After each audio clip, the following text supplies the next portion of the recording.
Day 284 of Everyday Bible with Ada Ukabia. Matthew chapter 9, Luke chapter 7.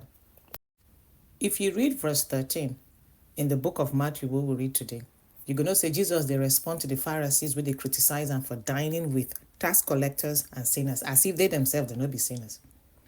The words of Christ, they remind us that God they value a compassionate heart more than the religious rituals. In other words, it's not about how perfectly we would perform religious duties, now about how we would treat people. When we attend every church service, when we they fast, we they pray, yet we still they miss the point if our hearts they very cold towards other people. In our daily lives, this particular verse 13 they challenge us to make we extend mercy to those in society where they under the ladder, where people they often judge. The people where they make mistakes, the people where they fall short, the people where still they find their way back to God. Jesus saw potential in the broken and he calls us make we do the same thing. As Jesus arrived the home of the ruler where Pidgin don't die, he say all the noisy crowd, all those people they perform music during the funeral, they made them waka comot. You know why? Because miracles, they thrive in an atmosphere of faith, not be noise or doubt. Jesus prefer a quiet, faith-filled site where he go perform his miracle, free from all the mockery and unbelief. There are times when God needs to silence the noise around us before he can perform any miracle.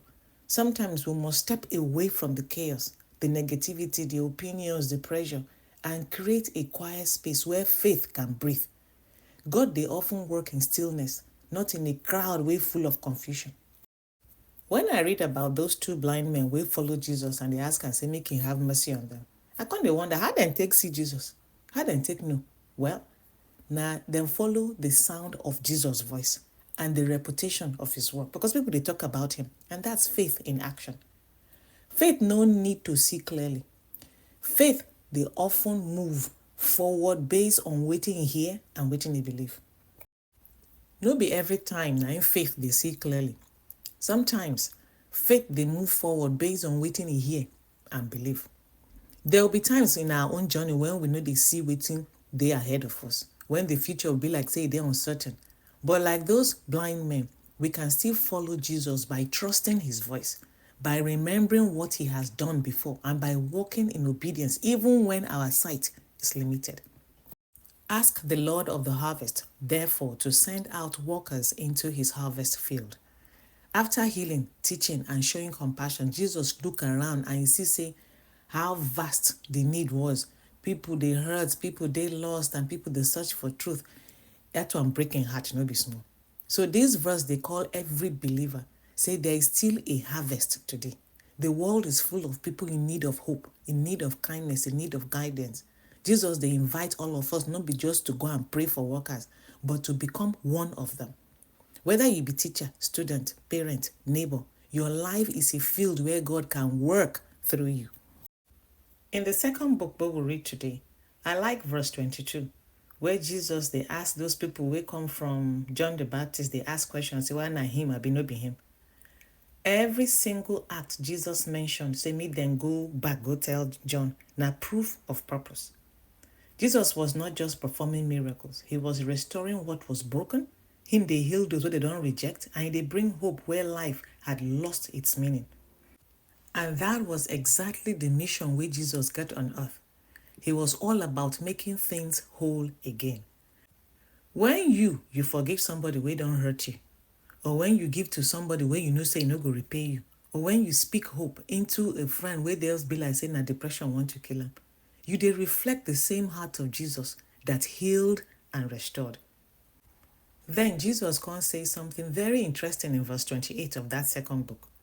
Now, a reminder that greatness in God's eyes not be all about status or recognition, now about belonging to his kingdom. The role of John now to prepare the way, but we live in the light of what Christ has already done. So even the least person where they work out every day with Jesus is stand in a greater covenant, not because of what that person do, but because of the grace within they stand under. In verse 35, we come close with a short but powerful line. Wisdom is proved right by all her children. In other words, time tells the truth. our choices, our faith, our actions, then they all produce results that will eventually reveal what kind of wisdom we have been living by. If your life they bear peace, kindness, and humility, then God's wisdom is speaking through you, even when words fail. Finally, that woman will bring alabaster jar of perfume, take pour on Jesus' feet, take wash and then use her hair wipe the feet. That jar, they represent the most precious parts of ourselves, our pride, our plans, our reputation, our pain. When we break them open before God, would they release a fragrance? We go fill the entire room, a fragrance of surrender. That alabaster jar of perfume, that symbol of love that costs something, but also heals something.